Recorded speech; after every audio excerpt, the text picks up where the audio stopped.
If you're the kind of marketing team that works alongside a sales team, and that's true at almost every car dealership, there's one thing you can do to have a really, really excellent working relationship with them.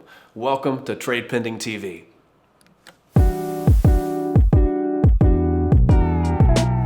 If you want to be a better marketer and run a better marketing team, there's one thing that you can do to really have a phenomenal relationship with your sales team. Talk to them. Now, as obvious as that sounds, what we mean here is being really intentional about having conversations with your sales team that are thought out, that are thoughtful, that are premeditated, whatever you want to call it. And certainly you're welcome to have just casual conversations whenever you need to about whatever topic. What we're preaching here that's a little bit different is setting a time every month, every 3 months, every 6 months to come up with a list of questions that you want to run past the sales team that's going to give you specific, actionable insight about the market that you just can't get by looking at a Google Analytics chart. That's really hitting upon the first point here of why this isn't so important. A, you're going to get great insight.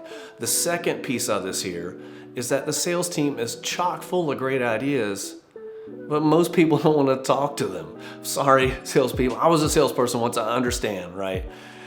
But if you get their feedback and their ideas, they're going to love you for it. So to be clear, the role here of marketing is not to be order takers from the sales team because they're going to tell you what they want. That's great. Your job, though, is to take all that feedback, to summarize it, to analyze it, to read between the lines, and then decide upon what you're going to act on. You'll start to see trends, you'll start to see patterns. You want to take that data, then summarize it, and then go back to everyone, to the leadership team, to your team, to the salespeople, and say, here's what we heard, here's what we're taking action on, and here's what we're not taking action on, and here's why. Having some rationale there goes a long way to letting people know that you did hear them and you are acting or you're not, and here's the reasons why. Here's how to do it. It's really difficult. I'm kidding, it's not. It's super easy to do, but it's really just coming up with a smart list of questions. That's actually the hardest part about this, is what are the right questions to ask. So here's some examples, thinking about it from the perspective of a marketer at a car dealership asking a salesperson at a dealership. Hey, what's the most common objection that you are hearing right now? When you ask that question, you're going to get different answers from different salespeople. You'll get patterns, and you'll see those patterns change over time, over seasons.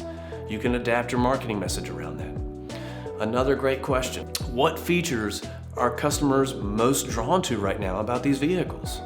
Again, you're going to see patterns and trends. Yeah, people are really gravitating towards this or towards that. Now you can update your messaging, you can update your campaigns. One other example might be, with rising interest rates right now, are the people who are shopping, are they expressing any concern about their purchasing power? Right? If you say like, no, everyone's great, like you don't have to message around that. But yeah, if you're hearing like, oh yeah, people are concerned about their monthly payment, that's really important to them. Now you can adjust your messaging and your copy to reflect that and to put people at ease.